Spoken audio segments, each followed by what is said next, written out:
योगी सरकार के लोग तो घर के सामने बैठ के धमकी दे रहे हैं। योगी की बिरादरी के लोग, ठाकुर समाज के लोग तो घर के सामने धमकी दे रहे हैं, बाहर निकल हम तुझसे पूछेंगे। और वही पुलिस उनकी रक्षा कर रही है, वही पुलिस उनकी रक्षा करती है। पुलिस हम लोगों पर डंडे बजाती है, विपक्ष के लोगों को डंडा बजाती है, वही पुलिस घर के सामने बैठ कुर्सी डलवा के पानी पिलाती है। और वो सरेआम कहते हैं तू आज बोलता है घर के बाहर निकल, हम देंगे तेरे को इंसाफ। आप देखिए वीडियो वायरल हो रहा है सब में। ये महापंचायत बुलाते हैं, कौन महापंचायत बुलाते हैं? वो सोच के लोग बुलाते हैं जो बलात्कारियों की सपोर्ट करते हैं। खुद योगी बलात्कारियों को सपोर्ट कर रहे हैं। इसका मतलब पीड़ित परिवार को खतरा है? बिल्कुल खतरा है, पूरी तरह से खतरा है। क्योंकि जब सरेआम घर के सामने बैठ के धमकी दी जा रही है, इससे बड़ा खतरा क्या होगा? हम लोगों को मिलने नहीं दिया जा रहा है, जो लोग उनके मिलने जाते हैं उनको मिलने नहीं दिया जा रहा। और बाकी लोग, एक उच्च जाति के लोग जिन्होंने बलात्कार किया, वो लोग घर के सामने बैठ के डंडे लेके बैठते हैं कि बाहर निकल, हम तुझे इंसाफ देंगे। तो खतरा कैसे नहीं है? खतरा पूरा खतरा है। योगी जी से खतरा है, सरकार तो छोड़िए, खुद योगी जी से खतरा है। क्योंकि जो योगी जी रातों रात उस बच्ची को जलवा सकते हैं, क्या वो परिवार के साथ में अन्याय नहीं कर सकते? परिवार के साथ में खतरा पैदा नहीं कर सकते? योगी सरकार ने तो SIT बना दी ना, और अब तो किसकी SIT बना दी? अब तक कितनी SIT बनी? रिपोर्ट कहाँ? उस SIT की रिपोर्ट कहाँ? SIT भी इनकी और पुलिस भी इनकी, प्रशासन भी इनका। अगर कुछ करना है तो सुप्रीम कोर्ट के जजों का एक पैनल बनाया जाए और उनके पैनल बनाकर तब उसकी पूरी तरह से इंक्वायरी की जाए, तब कुछ न्याय मिलेगा। बाकी योगी और उनकी सरकार से न्याय की उम्मीद नहीं है। इसकी बिटिया को न्याय दिलाना चाहते हैं? बिल्कुल न्याय दिलाना चाहते हैं। पूरे देश के अंदर जिनके साथ में ये अन्याय हुआ है, बलात्कार की घटनाएं हुई हैं, अत्याचार हुए हैं, समाजवादी पार्टी उस परिवार के उन लोगों के साथ खड़ी है। और हम जब तक लड़ते रहेंगे, जब तक उस बच्ची को और बाकी बच्चियों को न्याय नहीं मिलेगा। नेताजी तो कहते हैं कि बच्चों से गलतियां हो जाती हैं। नेताजी का बयान गलत तरीके से पेश किया गया। नेताजी ने ऐसा कुछ नहीं कहा। नेताजी खुद दलितों के साथ हमेशा रहे और महिलाओं की सबसे ज्यादा अगर कोई सम्मान और इज्जत करता है तो वो समाजवादी पार्टी और आदरणीय नेताजी करते हैं। इतिहास उठाकर देख लीजिए। लेकिन बीजेपी कह रही है जो विपक्षी पार्टी हाथरस जा रही है, कभी राजस्थान भी तो जाए। बिल्कुल राजस्थान भी जाते हैं, दिल्ली में भी हम लोग आए थे, शीला जी की सरकार थी, हम लोगों ने इंडिया गेट पे बहुत बड़ा प्रदर्शन किया था। क्यों नहीं जाएंगे? अगर राजस्थान में घटना हो राजस्थान में भी जाएंगे। राजस्थान में घटना तो हो रही है लगा, लेकिन उसको तुरंत अरेस्ट किया गया ना। ऐसा ड्रामा तो नहीं किया गया, रातों रात जलाया तो नहीं गया जो उन्होंने रातों रात सबके लिए जलाया गया। ऐसा तो नहीं हुआ वहाँ पर। इन्होंने तो रातों रात सबको जला दिया, सारे सबूत मिटाने की कोशिश की, उनके परिवार के लोगों को बंधक बना दिया गया।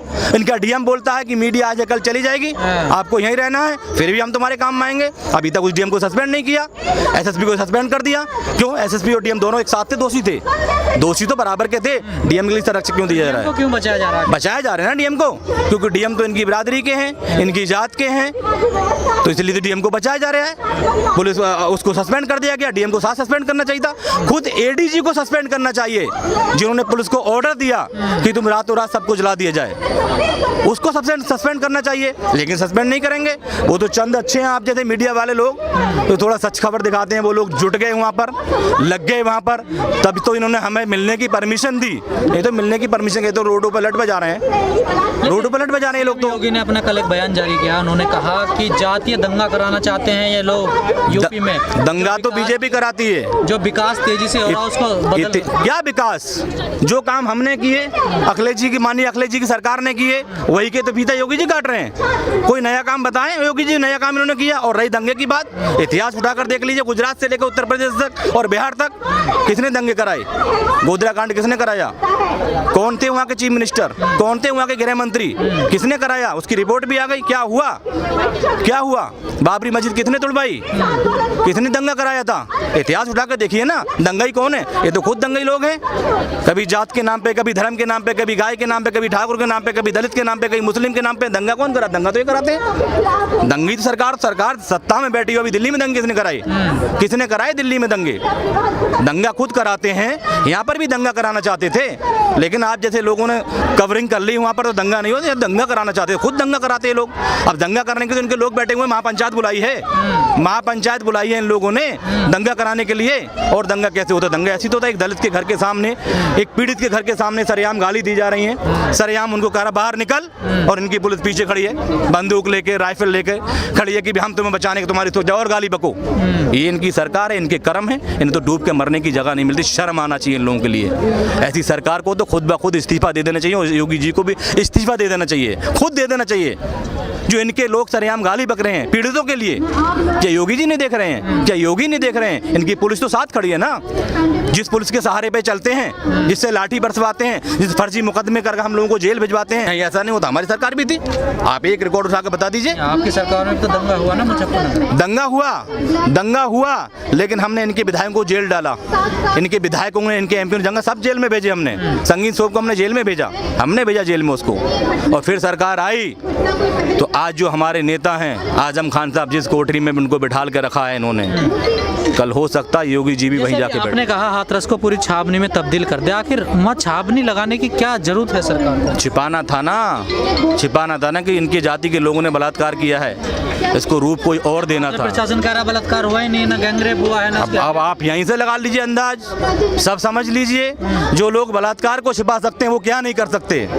जो लोग बलात्कार को छिपा सकते हैं, मरने वाली बच्ची अपना बयान दे के जाती है, 10 मिनट की अपनी वीडियो क्लिप दे के जाती है, और अलीगढ़ की एमएलसी रिपोर्ट में बलात्कार के लक्षण बताए जाते हैं, वो एमएलसी की कॉपियां सबके पास हैं, और ये लोग कहते हैं बलात्कार हुआ ही नहीं। तो आप बताइए इनकी सोच क्या है, ये क्या न्याय दिलाएंगे? क्या इनसे उम्मीद करोगे न्याय की? तो हम तो मांग करते हैं कि सुप्रीम कोर्ट के जजों की एक कमेटी बनाई जाए और उनकी देख रेख में पूरी एक जांच की जाए, और तभी पीड़ितों के लिए न्याय मिलेगा। इनसे कोई हम उम्मीद रखने वाले नहीं हैं, और योगी जी के लिए इस्तीफा देकर वहां पर फौरन राष्ट्रपति शासन लागू किया जाए। हाथरस की घटना हिंदुस्तान के लिए एक बहुत ही शर्मनाक घटना है, और ख़ास करके उत्तर प्रदेश के लोगों के लिए।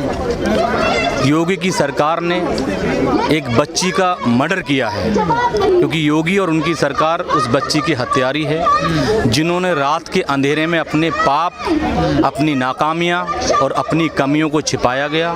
परिवार के लोगों ने रो रो कर, गोदी फैला फैला कर, हाथ फैला फैला कर ये रहम की भीख मांगी कि हमें सुबह के उजाले में इस बच्चियों को अग्नि देना चाहते हैं, अपनी बच्चियों का श्रृंगार करना चाहते हैं, अपनी बच्ची के हल्दी लगाना चाहते हैं। लेकिन योगी सरकार की पुलिस, योगी की पुलिस ने उस बच्ची पे पेट्रोल छिड़क कर आग दी जाती है। मैं पूछना चाहता हूँ योगी से, उनकी सरकार से और भारत की मोदी की सरकार से, धर्म के नाम पर ये लोग सत्ता में आए, धर्म के राजनीति करके ये लोग सत्ताई कुर्सी पे बैठे। ये मानते हैं हम हिंदूवादी हैं, हम हिंदूवादी सोच के लोग हैं, लेकिन वही हिंदू धर्म के अंदर वो लोग कहते हैं कि रात के अंदर अग्नि नहीं दी जाती है, लेकिन ये रात को अग्नि देते हैं। तो मैं चाहता हूँ इनकी सोच, कानून व्यवस्था, इतनी फोर्स लगा दी, किले की तरह पूरा गाँव किले में तब्दील कर दिया, फिर लॉ एंड ऑर्डर का क्या खतरा था? क्या खतरा था वो लॉ एंड ऑर्डर का, ये तो बताइए मुझे। तो अगर दिन के उजाले में उसको अग्नि दे दी जाती तो कौन सी आफत आती थी? क्या योगी की शान घटती थी? उसकी मंशा थी, ये छिपाना चाहते थे अपनी नाकामियां, और वो इन्होंने करके दिखा दिया। अभी ये रिपोर्ट बनवाई है इन्होंने कि बच्ची के साथ बलात्कार नहीं हुआ। जो बच्ची सरेआम खुल के कहती है, अपना रिकॉर्डिंग करके जाती है, वीडियो रिकॉर्डिंग देके जाती है कि मेरे साथ बलात्कार हुआ, मेरे साथ अन्याय हुआ, मेरे साथ अत्याचार हुआ, आज इन्हीं के लोग, इन्हीं का डॉक्टर का पैनल, इन्हीं के लोग कहते हैं कि उसके साथ बलात्कार नहीं हुआ। मैं पूछना चाहता हूँ, जब किसी का मर्डर होता है, जब किसी का कत्ल होता है, तो मरने वाला एक बयान देके जाता है कि मेरा फला शख्स ने कत्ल किया, उसी के हिसाब से कोर्ट फैसला देता है, उसी के हिसाब से फांसी और उसके लिए उम्र कैद में तब्दील की जाती है। जब मरने वाला खुद बता के गया है कि मेरे साथ बलात्कार हुआ है, फिर किसी और पोस्टमार्टम रिपोर्ट ने भी दे दी।